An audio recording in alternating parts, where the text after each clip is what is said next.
ou ficar do lado da Bíblia, ou ficar do lado de Deus. E lamentavelmente, eu tenho que dizer uma coisa aqui. Pode ser até que por causa disso eu nunca mais volte aqui, eu quero voltar. Mas a batalha do Armagedão é uma batalha sangrenta de cristãos que foram enganados por seus líderes religiosos e vão se voltar contra os seus líderes porque vão dizer assim: por que você não me ensinou direito? Tá.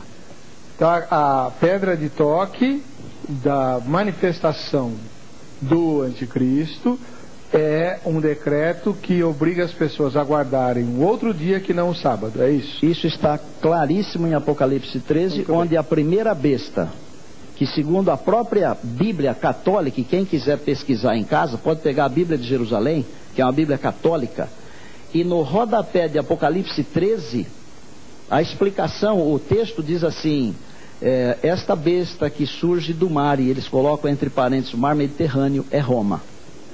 Assim, eles mesmos. Tá lá, tá eles bom. mesmos. Aí tem uma segunda besta que vai se juntar com a primeira. Que é o falso profeta. E aí então eles vão fazer esta nova lei para perseguir aqueles que ficam do lado de Deus. Tá. Eu falo isso assim como um apelo. Claro, só para a gente não fugir do tema, que a escatologia vai ser amanhã. O professor Paulo Sérgio, como é que os irmãos que o irmão representa, né, entendem ou recebem essa palavra do pastor Estina com relação à questão do selo, com a questão do sábado, o decreto e assim por diante, para a gente fechar essa questão, e aí nós vamos ouvir as entrevistas que foram feitas e também ouvir os telespectadores que estão no telefone e nos e-mails. Ok.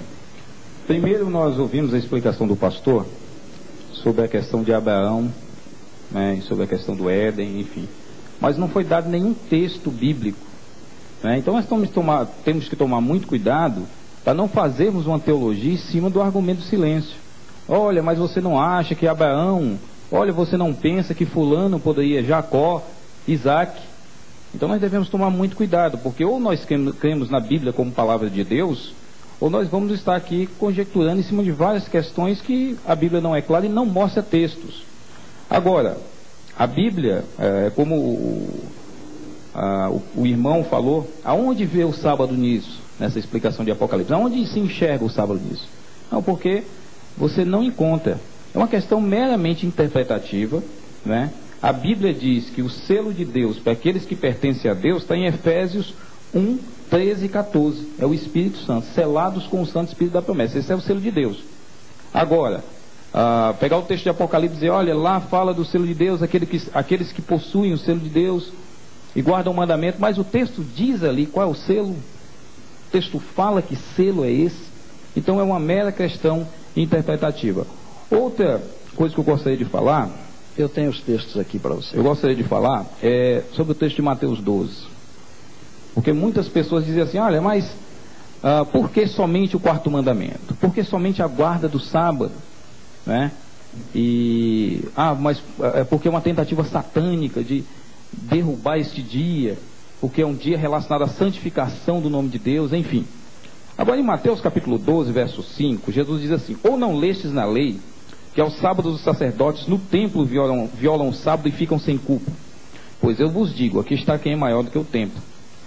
Jesus disse que os próprios sacerdotes violavam o sábado. Por quê? Porque no sábado eles continuavam realizando todas as obras necessárias para a realização dos sacrifícios, que eram durante 7 dias da semana, inclusive no sábado. Então, o sacerdote, outra questão que nós devemos atentar nas escrituras, é que a Bíblia não divide em lugar algum a lei em lei moral e cerimonial. A Bíblia não faz essa divisão. Se você perguntar para mim, se alguém perguntar, olha, mas existem mandamentos de cunho moral na lei? Sim. Existem mandamentos de cunho cerimonial? Vou dizer sim. Mas dizer que a Bíblia faz essa divisão, nós não temos um texto bíblico onde se faz diferença ou divisão da lei. A lei é um todo. Quando Paulo fala de lei, sempre fala como um todo. Né? Inclusive em 2 Coríntios capítulo 3, Paulo diz que o escrito de dívida, né? E ele fala que foi escrito o ministério de morte gravado em letras de pedra. E quando você vai lá em Deuteronômio 4, se não me engano, verso 13, diz que a única parte da lei que foi escrito em tábuas de pedra são os 10 mandamentos. Eu não estou aqui dizendo, amados, que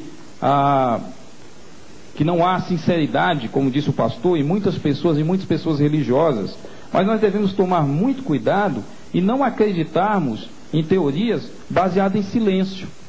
Não, agora deixa eu fazer uma pergunta sobre a questão da lei moral. O irmão vai responder brevemente e a gente vai pôr no telespectador do Guarujá no ar. Quer dizer que se não existe divisão entre lei moral e lei cerimonial, tudo aquilo que a gente se refere como lei, incluindo os 10 mandamentos, não está mais em vigor?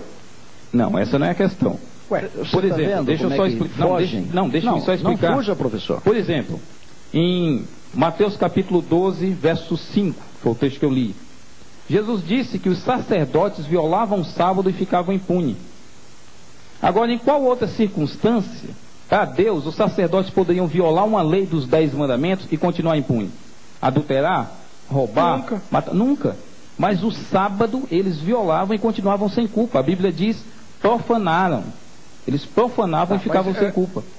O telespectador que está ouvindo lá. O que nós temos que entender é o seguinte: eu obedeço a Deus não por causa dos 10 mandamentos, porque nos 10 mandamentos manda. Eu amo o meu próximo não porque Deuteronômio ensina, Levítico 19, 18 ensina isso. Eu amo a Deus não porque Deuteronômio 6,5 manda que eu ame a Deus. Não por causa do Antigo Testamento, mas porque eu estou na lei de Cristo. Paulo deixa bem claro isso, né? Eu gostaria só de ler esse texto rapidamente, sei que nosso tempo é bem curto, mas Paulo deixa isso bem claro quando ele trata da questão da diferença da lei.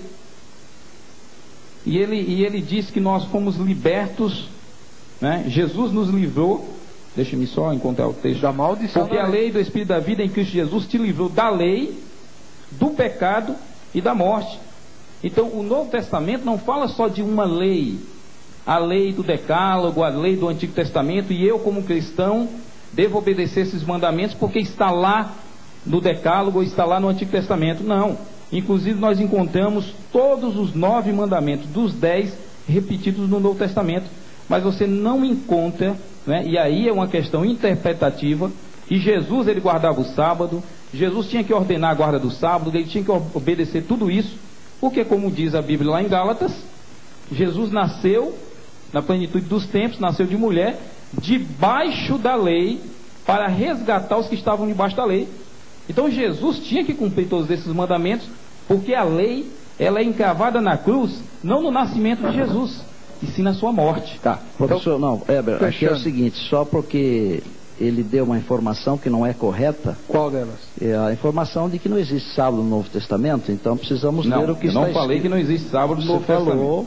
Foi isso não há mandamento para a guarda do sábado. A palavra sábado existe no Novo Testamento. Não, você disse que não existe mandamento para o sábado, e eu tenho aqui. E você tem aí. Pode ver aí. Em Lucas 23, 56, a Bíblia diz que as mulheres que foram ao túmulo, elas no sábado descansaram conforme o mandamento. E isso já foi depois da morte de Jesus. Ok. E quer saber mais? Os apóstolos, eles continuaram guardando o sábado.